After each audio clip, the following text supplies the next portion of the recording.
उद्धव ठाकरे महाविकास आघाडीच्या बाहेर पडणार. लोकसभेनंतर यश मिळालं, हवा झाली आणि त्यानंतर मात्र विधानसभेत हवा फुस झाली. महाविकास आघाडी 50च्या आत आटोपली गेली. शरद पवार 10, काँग्रेस पार्टी 16 आणि उद्धव ठाकरेंची शिवसेना 20 असा काही आमदारांचा निवडून येण्याचा कल होता.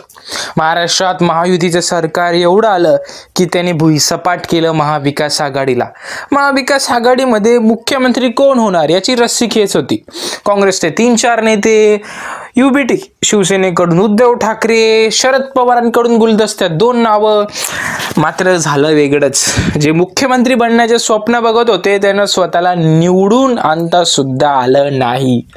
महाविकास आघाडीनंतर आता सर्वात महत्त्वाची निवडणूक महाराष्ट्रामध्ये म्हणजे स्वराज्य पातळीच्या स्थानिक निवडणुका, जसं की मुंबईतली महानगरपालिकेची निवडणूक, नगरपंचायती, जिल्हा परिषद ह्या निवडणुका. आता इथं एक संघ महाविकास आघाडी लढेल का हा मोठा प्रश्न. काँग्रेसचे नेते आरोप करतायत शिवसेना उद्धव ठाकरेंच्या UBTला आणि UBT जो दावा करते की आम्हाला काँग्रेसने मदत केली नाही. संजय राऊत आणि नाना पटोले यांच्यातच एक नवीन वाद सुरू झालाय. त्यानंतर दानवे सुद्धा वेगळं वक्तव्य करतायत. म्हणजे एका अर्थाने महाविकास आघाडीमध्ये आता कणके उरायला सुरुवात झाली आणि याचा फायदा हा नक्कीच महायुतीला होईल. कारण महायुती एकजूट राहिली. सगळे निर्णय अमित शहा आणि नरेंद्र मोदी घेत होते.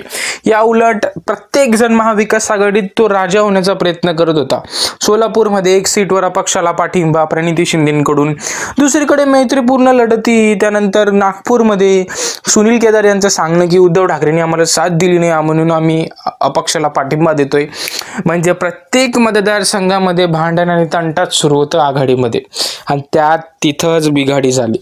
मात्र आता उद्धव ठाकरेंच्या पराभूत झालेल्या उमेदवारांकडून सांगण्यात असं येतंय की आपण स्वबळावर लढलं पाहिजे. तुम्ही नक्कीच विचार करा. दुसरा विचार हा सुद्धा आहे की राज ठाकरे आणि उद्धव ठाकरेंची युती व्हायला हवी. आता खरं तर पहिली गोष्ट होऊ शकते का, कारण उद्धव ठाकरे यांनी मुंबईमध्ये बऱ्यापैकी यश जे ते मिळवलंय. कारण बऱ्यापैकी 2 नंबरचा पक्ष झालाय उद्धव ठाकरे. मुंबईमध्ये ठिकठिकाणी जागा निवडून आल्यात त्यांच्या. त्यामुळे मुंबई महानगरपालिका ही ताब्यात घेण्याचा प्रयत्न, कारण 25 वर्ष सत्ता होती मुंबईमध्ये शिवसेनेची, ती पुन्हा एकदा मिळेल का? मिळेल तर स्वबळावर का? कारण काँग्रेस आणि राष्ट्रवादीची तर पॉवर नाहीये मुंबईमध्ये.